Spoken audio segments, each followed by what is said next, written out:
Welcome to the Seven Figure Leaders podcast. This podcast was created to celebrate the success stories of seven-figure business owners, giving them a platform to share their insights and lessons learned in order to inspire other business owners. As well as that, it's an opportunity to build new connections. So if you're a seven-figure business owner or someone who works with seven-figure business owners and you're looking for introductions to potential stakeholders, strategic partners and clients, I'd love to hear from you or have you on as a guest and see if I can help make those connections for you. Just go to synergycfosolutions.co. That's synergycfosolutions.co and click podcast. And there you'll find the link to apply.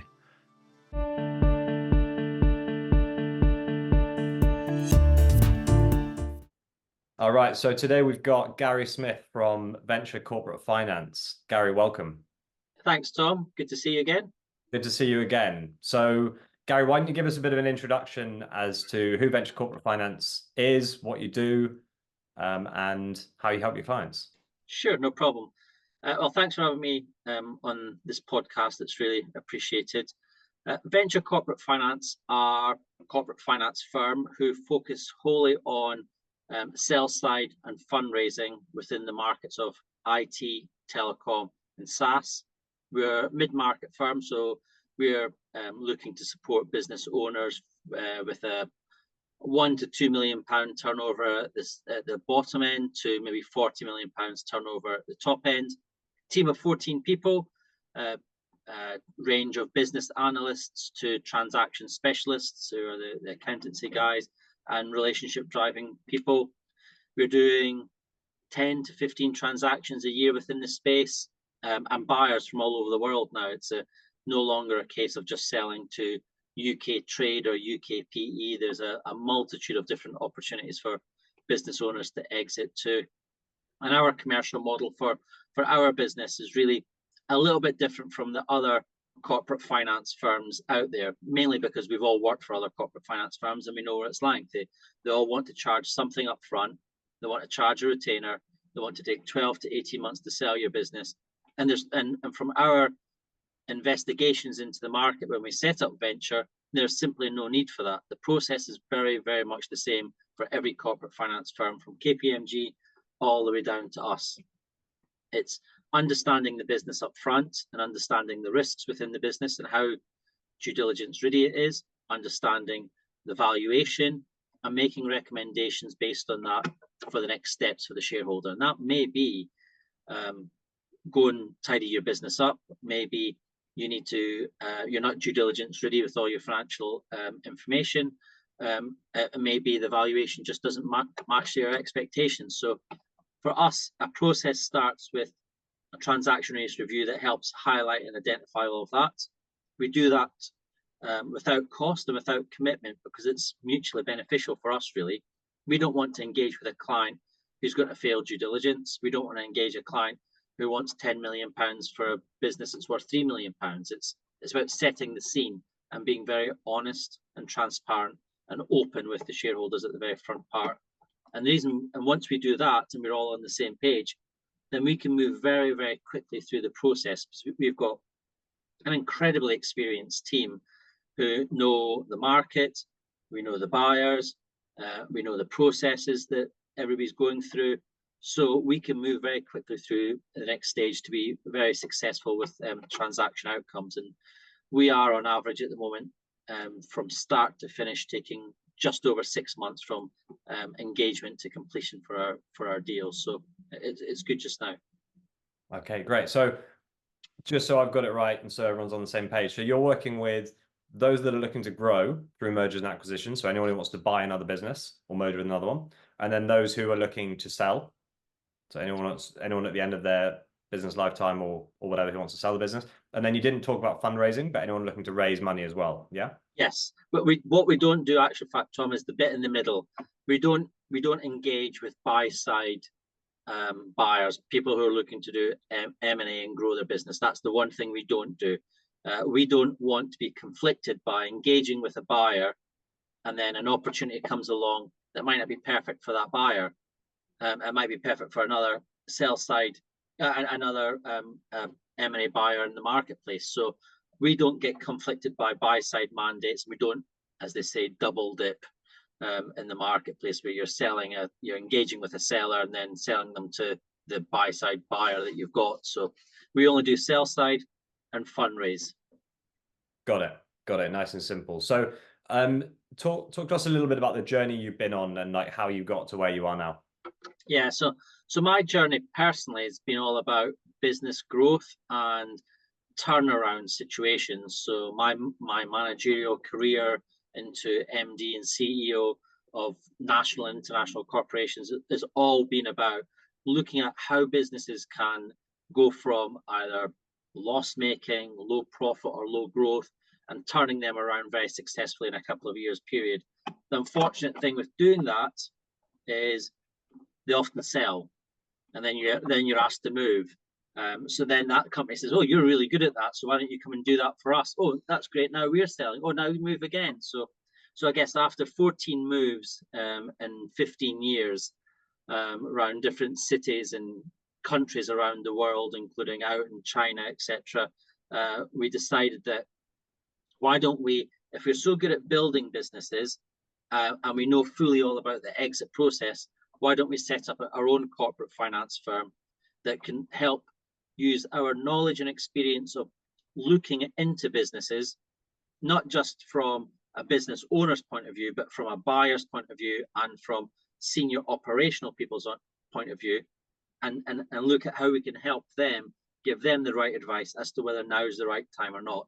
You'd be surprised, Tom, about how many businesses actually we don't say yes to in a year because they're just not ready. And there's lots of corporate finance firms that'll say, let's pay a great big retainer and we'll tell you to increase your recurring, or we'll tell you to cut this efficiency here and up you come. We're not one of those firms that do that. We'll give you the recommendations and it's your business and your job to go off and do that. So the experiences that me and my team have had through all different industries, all different levels of management and leadership across business corporate world, we brought into venture corporate finance to give us a really good look at how we can move businesses from one place to another and make sure that we are achieving successful outcomes when we're looking at exits moving forward as well. Okay. So just so we're all clear. So what you're saying there is the businesses you decide not to work with, are they the ones who you just don't think they're sellable? So you'll only work with a business that you think is sellable, yeah? Yeah, our commercial model is based on the fact that we are putting complete skin in the game with a shareholder, i.e. the first time we get a fee is when we get them to heads of terms. They sign heads of terms, enter exclusivity and due diligence with the buyer, and the only other time we get a fee is once we've helped support them all the way through due diligence, is a success fee at the end. So we need to be sure when we are taking on an opportunity that we can actually complete it. Now, that may be a case that some of the valuations don't match the expectations because we can't. We're all in a world where we know what a lot of brokers are like. They'll give massive valuations to get people signed in, get them on long-term engagements and those retainers. Because we can't, because our commercial model says we've got to be honest and we have to sell this business, we can only be factual. We can only give the real valuation. We can only give them the realistic view as to whether they'll pass due diligence. We can only give them the realistic view as to how attractive their business is to buyers. So we actually would say no to them, and this is our recommendations. And a lot of those that time, whilst the clients aren't engaged with us, they are still coming back to us every 3, 6, 9, 12 months to give us updates and feedback and ask for our opinions and thoughts. So we keep a close relationship with these people. We just don't ask them for money. Yeah, I mean, that sounds like a great model, and it aligns your interest perfectly with your clients, because obviously you're only going to work with the clients that you can sell. What about I suppose the majority, there are a number of different stats that people float around. 80-90% of businesses remain unsold. What is your view of that in terms of, yeah, like how many businesses that you speak to do you decide not to work with because they're unsellable? And what do you do with those businesses? Do you kind of help them? Do you kind of give them some pointers? You said that other corporate finance firms will give them kind of generic pointers, but like, do they become kind of long-term prospects for you where you help them get ready, or what do you do? Yes. So as part of our review, the key thing everybody wants from a review is how much is my business worth? So in the example where there's probably a couple of key areas where we wouldn't engage with them. Number one, there's things in the business that make it unsellable from a buyer's point of view, and that's probably a tax issue or a legal issue that they've got to go away and sort out. Number two is that they are financially don't have the information, or have taken 3 months to get the information, and they just go through a due diligence process. It's going to be really difficult for them to be able to do that. So we would say now's not the right time. And the third thing would be the valuation. Our valuation is really based on what we honestly believe from all the deals we're doing and all the market information that we've got, where the valuation of your business is. And some people won't do that. In each of these cases, we will make recommendations as to what they need to do to be able to get to the point where they're ready to exit. And sometimes it will be a case of introducing them to a tax advisor or a legal advisor. Sometimes it might be a case where we're introducing them to somebody like you, Tom, to help get into the under the bonnet of the financials and pull out the detail that the buyers are going to be asking for. And sometimes it's let's keep in touch for 3 to 6 months or 12 months, and here's your roadmap to get from the valuation where you are now to the valuation where you want to get to, and here's the roadmap there, and here's some things that you can do within your business: increase the contract lengths, add some services that are high value, increase your recurring revenues, maybe trim some of your overheads, if that's kind of there's about 7 or 8 recommendations that we can make that can help. And then it's a matter of making sure that our relationships and credibility is strong enough so that when it comes to the right time, that they come back to us and we go through a successful sale with them. Yeah, definitely. Well, that sounds great. And so with your model, obviously it sounds like a win-win for the seller, but actually you're the ones who have got the skin in the game from day one, and not the seller. So does that, do you find that there are problems actually getting the seller to engage and actually being engaged in the process, or are they generally quite up for it, given your telling? I think there's always the people, and we appreciate with our model that people will just want a valuation from us, and that's fine. It's a first staging point of opening the doors and us getting to know them and them getting to know us, and they may not come back for another 5 years. That's fine, it's no problem. But the people who are genuine about selling throughout the process of building the review, because we are constantly speaking to them and understanding them, we've got a very, very good idea as to when that review is finished and before we sign a formal engagement letter, exactly what the temperament is for a complete deal and how that's going to go through. And we know as soon as they sign that engagement letter that as long as we can do our side of the bargain, which is find the right buyers, the right valuation, and support them through due diligence, then we will make sure that it goes through. You talked earlier about lots of deals not going through. I think that's a culmination really of deals that are retail shops and hairdressers and fish and chip shops and lots of businesses across multi-sectors that are probably sub £500,000 turnover. At the stage where you're getting to 1 to 2, £3 million turnover businesses, which are material enough, then I think that success rate is significantly higher. I'd say a good corporate advisor should be completing at least 85% of deals that they sign up. And if they're not, then they're probably a broker who doesn't understand the market, doesn't have the buyers, or really is just looking for the upfront fee in the retainer. Yeah. Well, yeah, I do love the model, I must say. So I mean, yeah, I haven't actually heard of any other corporate finance firms that don't charge anything upfront for this size of business that we're talking about.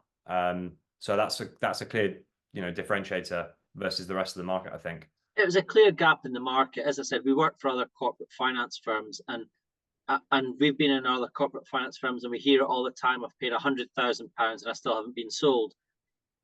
I'm a business owner. Why on earth would I feel good about doing that? I'm putting my trust in you to sell my business, and £100,000 later you haven't done that. that just doesn't sit right for me as a business owner or a person.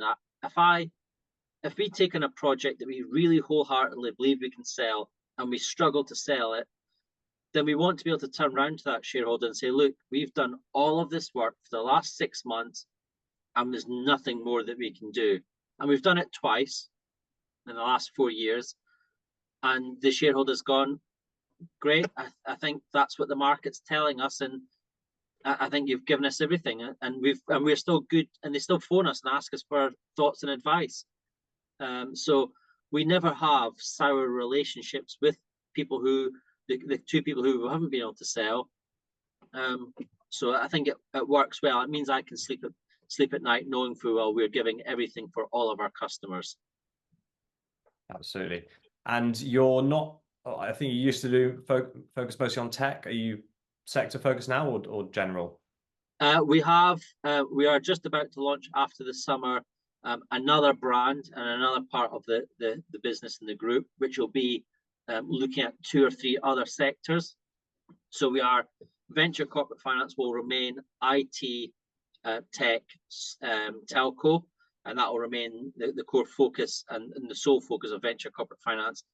And we're launching Venture Completes, which will be a branching into 3 other sectors, and we'll focus on them over the next couple of years as well, and hopefully have the same success as we have done with venture corporate finance. So exactly the same model, exactly the same service, just across other sectors. Exactly. We've gone from nothing 4 years ago, from a complete startup 4 years ago, to being one of the most successful advisors in IT in the UK. So we will hopefully, by the end of, as long as I don't jinx the transaction team, by the end of July, we should have 7 deals completed this year in 7 months. So the market remains very buoyant, but it also remains highly competitive. In our marketplace, there's PE firms directly approaching sellers. There's buy-side brokers approaching sellers. There's sell-side advisors approaching sellers. There's generalist advisors approaching sellers. So it's very, very competitive in the sector we're in. So if we've done that well in this sector, I think we can translate that into 2 or 3 other sectors and triple the size of the business in the next 2 years. Definitely. And so given what you just said about all those different groups of people approaching the sellers, what advice would you have for sellers who are listening to this, for example? I think you've got to think that we are going to look at your business quite closely. I think the first stage for sellers that they should do is look at the corporate finance firms very closely. Who are they dealing with? What do they look like? What is their track record? I'm really getting an understanding of who they are and what they're doing, and what's their sell side relationships and recommendations telling you about them. We can happily, over the last 3 or 4 years, give you any seller to contact, and they'll give you a recommendation, and we'll have no problems. There's lots of advisors out there who've done deals who would never ever speak to their clients again, or the clients would never speak to them again. So it's for the seller to do good, clear due diligence on the people that they are engaging with. Relationships are very important, but the success of that relationship will only carry you so far. You've got to see how successful are they at completing deals, and how many deals are they completing in this sector every single year. Yeah, it's kind of like access to the market, access to information, and that's one of the value adds that your team can provide. So Gary, for anyone listening to this, besides obviously those who are considering selling their business, who else could benefit from having a conversation with you? In terms of building it's people who are looking to prepare to sell their business, whether that be 12 months down the line, 24, 36, 60 months, 2, 3, 4, 5 years. Now's a good chance for you to see what are the key things in your business that gives you value, and what are the key things in the business that devalues your business. Because, even if you're not looking to sell your business and you're wanting to keep it for 10 years, is it not better to have a look and see where all your competitors are and where you are, how you rank against them, and the key things that you can do to add more value or more profit to your business. Great. So basically, anyone who's considering selling their business at some point in the next 3-5 years or even longer, they can have a conversation with you. You'll give them that valuation, and you'll give them some pointers on what they need to do to get it sale ready. Exactly. The review is a bespoke review of your business. It takes 4 to 6 weeks with a transaction team. They will go into as much detail as you want to with your business. They will give you a valuation. That will be one of the outputs. They will tell you how financial DD ready you are. They will give recommendations as to how to improve the value of your business and key areas that you can do. They'll even look at if you want 10 million for your business and your business at 3 million, they'll even plot graphs and charts and analytics to say at what point will you get to that point. So it's not just a valuation report. It's a mini strategic review in many ways. Great. Well, that sounds like a no-brainer. So for anyone listening to this who's at some point considering a sale, then have a chat with Gary and the team, and they're going to put together give you a valuation and then a roadmap to get to the valuation that you want or need in selling your business. So there are going to be, we're going to put your LinkedIn profile, Gary, also a link to Venture Corporate Finance's website. So anyone interested, use those links, get in touch with Gary and the team, and they'll help you out. Anything else you want to share, Gary? No, that's great. Thank you very much for your time, Tom. I think, well, the one thing I'd share is preparation is key in any business sale. That starts with your financial information, and people will be surprised at the detail and the level that buyers want to know about your financial service lines, customer contracts, and it's understanding that that's a lot more detail that you probably think you have versus what you actually need. So preparation is one of the key things that people need to think about. Yeah, that's actually a good point. A lot of business owners are not really finance people. They're business owners and they're experts at what they do, but not in understanding the finances and the accounts and what a buyer's looking for. So having someone to guide you on that process is definitely beneficial for most. But yeah, pleasure to have you on, Gary. Thanks very much. Thank you, Tom. And good luck with Venture and the expansion plans you've got for the next few years. Great. Thanks, Tom. Have a good day. Cheers. Thanks for listening. As I mentioned at the beginning of the episode, this podcast was created to celebrate the success stories of seven-figure business owners, giving them a platform to share their insights and lessons learned in order to inspire other business owners. As well as that, it's an opportunity to build new connections. So if you're a seven-figure business owner or someone who works with seven-figure business owners and you're looking for introductions to potential stakeholders, strategic partners and clients, I'd love to hear from you or have you on as a guest and see if I can help make those connections for you. Just go to synergycfosolutions.co. That's synergycfosolutions.co and click podcast. On that page, you'll find the link to apply.